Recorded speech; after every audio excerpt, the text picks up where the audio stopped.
जन्म मरण से कतई परे है, इसकी कभी मृत्यु नहीं होती। ये मौत होती है स्थूल शरीर की। अभी तक बड़े बड़े बुद्धिजीवी, बड़े बड़े विद्वान, बड़े बड़े मठाधीशों से मेरी गोष्ठियां हुई। मैंने उनसे एक सवाल किया कि यमदूत आत्मा को कैसे पकड़ के ले जाते हैं। भाई देखिए, हम सब अपने घर में लोग जानवर रखते हैं, गाय हैं, भैंस हैं, घोड़ा है, गधा है, हाथी है, ऊंट है, तो उनको बांधा जाता है। गाय भैंस को हम सब गले में रस्सी बांधते हैं। बैल है, ताकतवर है, ऊंट है, नकेल बांधते हैं, उनको बांधते हैं, पकड़ कर रखते हैं। आखिर इस आत्मा को यमदूत कैसे ले जा रहे हैं, कैसे पकड़ रहे हैं, हमें इसकी अनदेखी नहीं करनी होगी। आदमी महापुरुषों की वाणियों को सुनता है, पर उन्हें गंभीरता से उन पर चिंतन नहीं करता है। हम देखते हैं ये मौत क्या है, मौत की खबर कोई नहीं बोल रहा है। साहिबाणी में फरमा रहे हैं, मरते मरते जगमुआ, मरण न जाना कोय, ऐसी मरनी ना मरा जो बहुर न मरना होए। वाह भाई वाह, मरते मरते दुनिया मर रही है, पर रियल एक्चुअल मरना कोई जाना ही नहीं, कि ऐसा मरना नहीं आया वैसे कि दोबारा मौत ही नहीं हो। जा मरने से जग डरे, पूरी दुनिया को मौत का भय है। जा मरने से जग डरे, मेरे मन आनंद, कब मरहूं कब पावहूं पूर्ण परमानंद। कह रहे भाई, जिस मौत से दुनिया डर रही है उस मौत से मुझे कोई डर नहीं, बहुत आनंद आता है मरने में। पलटू साहब भी बोल रहे हैं, पलटू पहले मर रहा पाछे मुआ जगत, अर्थात मैं नित्य मरता हूं। नानक देव जी भी कह रहे हैं, जीवत मरिए भौजल तरिए। ये जिंदे जी मरना, ये मरने की कला, ये मौत कहीं फांसी लगाकर नहीं है, कहीं रेलगाड़ी के नीचे कटकर नहीं है, कहीं जहर खा करके मरना नहीं सीखना है। जा मरने से जग डरे, मेरे मन आनंद, कब मरहूं कब पावहूं पूर्ण परमानंद। ये मौत को देखते हैं, और मौत अवश्य भावी। आए हैं सो जाएंगे, राजा रंक फकीर, जो भी इस धरती पर आया वो गया। मृत्यु सही मायने में शरीर और आत्मा का संबंध विच्छिन्न होना है। हमारी आत्मा की कभी मृत्यु नहीं होती है। आखिर फिर मौत की परिभाषा क्या है? ये मौत क्या है? शरीर और आत्मा का संबंध विच्छिन्न होना मौत है। हम देखते हैं कि इस आत्मा से शरीर का संबंध विच्छिन्न यमदूत कैसे कराते हैं। यमदूत की ताकत नहीं है इस आत्मा को पकड़ सके, पर यह आत्मा भ्रमवश मौत को प्राप्त होती है। सबसे पहली बात यह है, हमें देखना होगा हमारी आत्मा की शरीर में सहभागिता क्या है। हमारे शरीर का आत्मदेव संचालन कैसे कर रहा है। शरीर एक अलग चीज है, आत्मा एक अलग चीज है। दोनों का समावेशन कहां हुआ, ये एक बहुत गंभीर मसला है। आत्म ज्ञान बिना नर भटके, क्या मथुरा क्या काशी। एक बार हमारी लिफ्ट मशीन का एक पुर्जा टूट गया, मिस्त्री कहने लगा 2-2.5 कुंटल का एक पूरी एसेसरी थी, पूरा जोड़ था, बोलने लगा ये पूरा बदलना पड़ेगा। मैंने कहा नहीं, कहीं ना कहीं जोड़ होगा, ये पूरा एक नहीं हो सकता है। उसने कहा नहीं गुरुजी, जोड़ नहीं है, ये एक ही है, डाई में इसको डालकर एक ही तरह बनाया गया है। मैंने हथौड़ा लिया, जो उसके ऊपर काला कार्बन लगा था उसको छांटा, एक जगह जोड़ मिला। मोटी राड लेकर के उसको फंसा करके जो पुर्जा टूटा हुआ था बियरिंग, वो खोल के दिखा दिया, देखो भाई, देखिए इसमें भी जोड़ है, इसमें भी जोड़ है, इधर भी जोड़ है, इधर भी जोड़ है, इधर भी जोड़ है। हमारे शरीर में भी तो जोड़ ही जोड़ है। कहीं ना कहीं हमारी आत्मा और मन का जोड़ है, जरूर ये जोड़ है,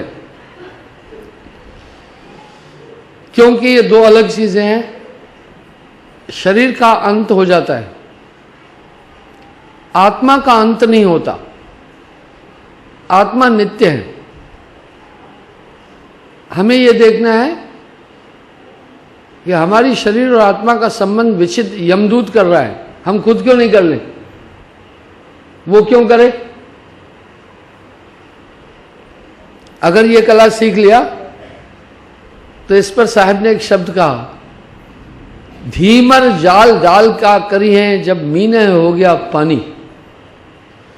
अगर मछली को पानी बनने की कला आ गई तो जाल का भय खत्म हो जाएगा। वाणियां ये बता रही है कि मरते मरते जगमुआ मरण न जाना कोय, ऐसी मरनी ना मरा जो बहुर न मरना होए। कबीरा बहुर न मरना होए।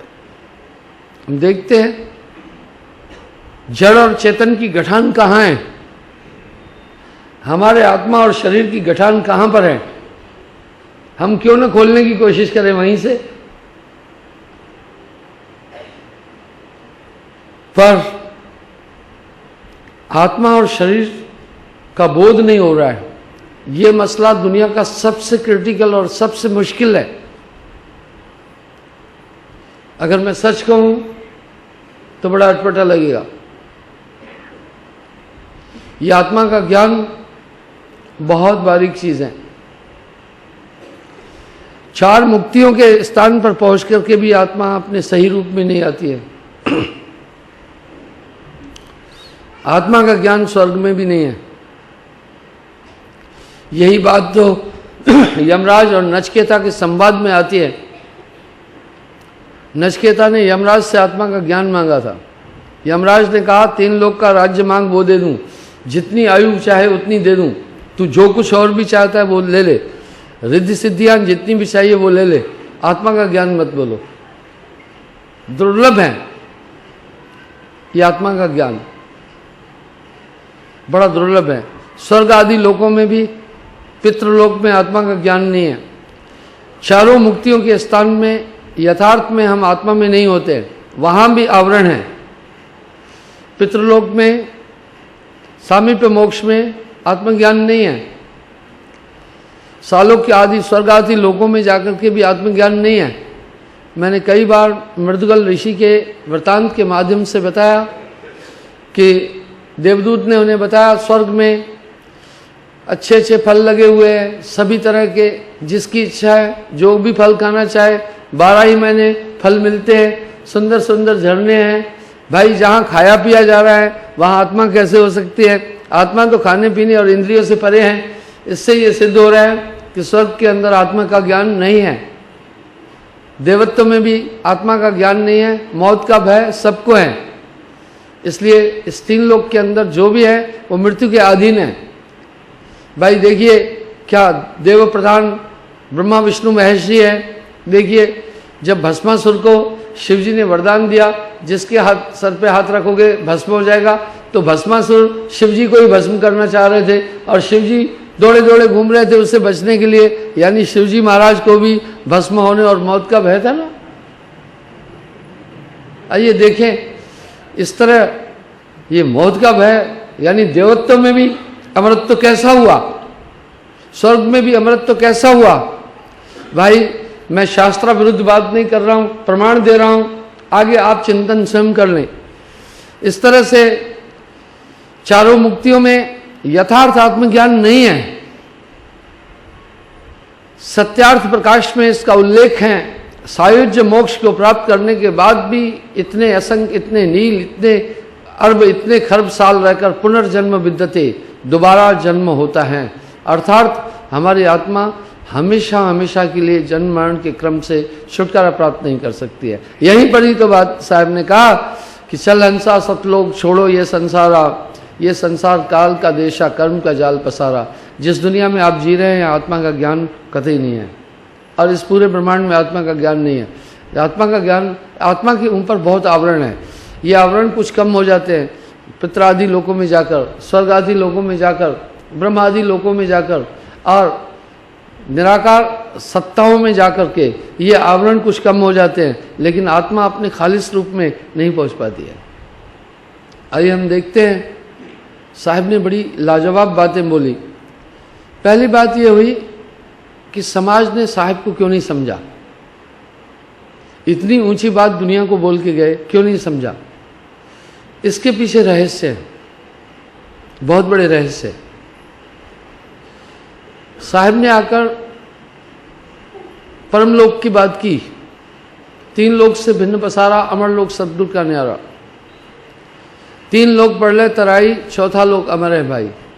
सबसे पहला हमला साहब पर पाखंडी तबके ने किया।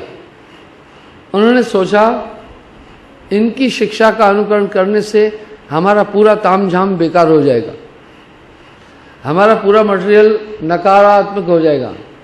इसलिए उन्होंने पहले साहब को डिफेम किया, बहुत अजीब अजीब बातें बोली कि एक अनपढ़ सा जाहिल सा जुलाहा है, न कहीं से पढ़ा न कहीं से लिखा, और जहाँ से आया वहाँ से बोला। ये जानकर साजिश की गई, ये जानकर साजिश की ताकि लोग बुद्धिजीवी वर्ग कबीर साहब की तरफ लपके ही नहीं। और साथ में क्या कहा, उलटबाजियाँ, कबीर को कुछ नहीं आता था, उल्टा सुल्टा जहाँ से आया वो बोल दिया। ये एक चालाकी थी, साहित्यकारों ने भी भ्रमित किया समाज को। सच ये नहीं था, साहब ने उल्टा कहीं बोला ही नहीं, साहब ने सरल सरल बोला। तो समर लोक की बात कही, चल हंसा सतलोक छोड़ो ये संसारा, ये संसार काल को देशा, यहाँ कर्म का जाल पसारा है। ये संसार सही में काल का देश है, यहाँ कोई सुरक्षित नहीं है, सबको काल जकड़े हुए है। कैसे पकड़े हुए हैं? दर्पण की तरह दिखाएंगे। वाह! आज मुझे औरंगाबाद में पुष्पा बहन जी ने एक मशीन दिखाई। वाह क्या मशीन थी! उसमें यानी वेट टेबल था एज के अनुसार। अगर आपकी हाइट एज इतनी है और आपकी हाइट इतनी है तो आपका इतना वजन होना चाहिए। उसमें सब फीड किया हुआ था। उसमें उसके बाद ओवरऑल ये दिखा रहे थे कि आप कितने साल के लग रहे हैं। वो स्क्रीन दिखा रही थी, स्क्रीन थी वो दिखा रही थी। आपके शरीर में फैट्स कहाँ कहाँ कितना कितना ज़्यादा है वो ये भी दिखा रही थी। कितना फैट्स होना चाहिए, आपके शरीर में फैट्स कहाँ कहाँ इकट्ठा हो रहा है, इन जगहों पर, हिप्स पर, पीठ पर, जांघों में, टांगों में कहाँ कहाँ एक्स्ट्रा फैट है वो पूरा दिखा रही थी। वाह! मेरा वज़न मेरी हाइट के अनुसार 66 किलो होना चाहिए था, 66 किलो था। और मेरी स्क्रीन देखने के बाद में कंप्यूटर ने बताया रियल ये अपनी उम्र से कम लग रहे हैं। देखो कंप्यूटर ने ये भी बताया। आइए हम देखते हैं, ये सब उसमें फीड किया हुआ है। उसमें फीड था। एक स्वस्थ आदमी में ज़्यादा, जिसमें फैट्स नहीं है, उसका वजन इस हाइट के अनुसार कितना होना चाहिए, ये फीड किया हुआ था। ये कंप्यूटर का कमाल नहीं था। अभी अभी वैज्ञानिकों ने एक बात बोली बड़ी लाजवाब। वो ये बोली, चाहे हम कैसा भी कंप्यूटर बनाएं, इंसान का मुकाबला किसी कीमत में नहीं हो सकता। आजकल कंप्यूटर रोबोट्स बड़ा काम कर रहे हैं। उनको कहो संदेश देने जाओ, वो संदेश भी देते हैं। उनको कहो फलाने को तमाचा मार के आओ, तमाचा भी मारते हैं। सवाल पूछो तो जवाब भी दे देते हैं। लेकिन कहा ये इंसान की आंखें एक पल में लाखों संदेश देती है, ये निर्जीव कंप्यूटर ये कमाल नहीं कर सकता है। तो वैज्ञानिकों ने कहा इस इंसान की आंखें एक पल में लाखों बातें बोल देती है, हजारों बातें बोल देती है, ये बात कंप्यूटर नहीं कर सकता है। तो ये सब चीज़ें इंसान के द्वारा फीड की हुई है।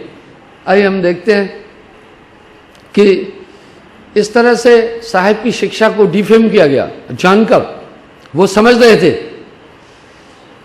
मैंने पिछली बार भी एक उदाहरण दिया था, शायद यहाँ नहीं दिया।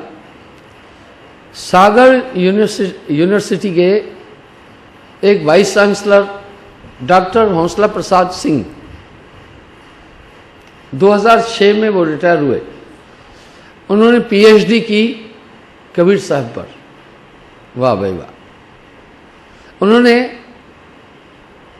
एक दिन मुझे कहा, अच्छा मुझसे दीक्षा ले ली।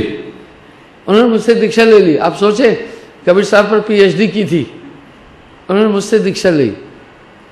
मुझे एक राय दी बाद में, हमारी किताबें पढ़ी, बोला गुरुदेव अपनी किताबों में व्याकरण शब्द रचनाएं थोड़ी सी त्रुटियां हैं, इसमें संशोधन की ज़रूरत है। आगे जो भी किताब पब्लिश हो पहले मुझे दिखाई जाए, मैं उसे संशोधित करूँगा। अच्छी बात बोल लेते। अच्छा, लेकिन उसने एक बात कही, कहा गुरुदेव एक बात है, मैं आपका प्रवचन सुनता हूँ, बुक्स पढ़ी, ये सब वाणियाँ साहित्य में नहीं मिल रही है। जो जो रहस्य आप बोल रहे हैं ये साहित्य में नहीं मिल रहे। मैंने कहा नहीं, ये साहित्य में है। वजह ये रही, साहिब की वाणी को का प्रयोग करने के लिए भी लोगों ने बड़ा स्वार्थ अपनाया। जो कि साकार भक्ति की तरफ थोड़ा झुक रहे थे, उनको तोड़ मड़ोड़ करके ऐसा सिद्ध किया कि कबीर साहब राम के उपासक थे। यहाँ समाज भ्रमित हुआ। जो निराकार पूजा करने वाले थे उन्होंने कबीर साहब के वही दोहे उठाए, प्रमाण थे जिसमें थोड़े प्रमाण दिए हुए थे, वो उठाए और वो ये कहने लगे देखो कबीर साहब भी निराकार की पूजा करने वाले थे। आखिर ये हमला साहब पर क्यों हुआ ये बताता हूँ। जब साहब ने आकर के नई चीज बोली, वेदों से उठकर बोला, एक तबका साहब की तरफ झुका, काफी झुका, अभी भी झुका हुआ है। उन्होंने सोचा किसी तरह से समाज को भ्रमित करो, इसलिए उन्होंने साहब की वाणियों को तोड़ मरोड़ करके सर्वगुण निर्गुण भक्ति में उलझा दिया।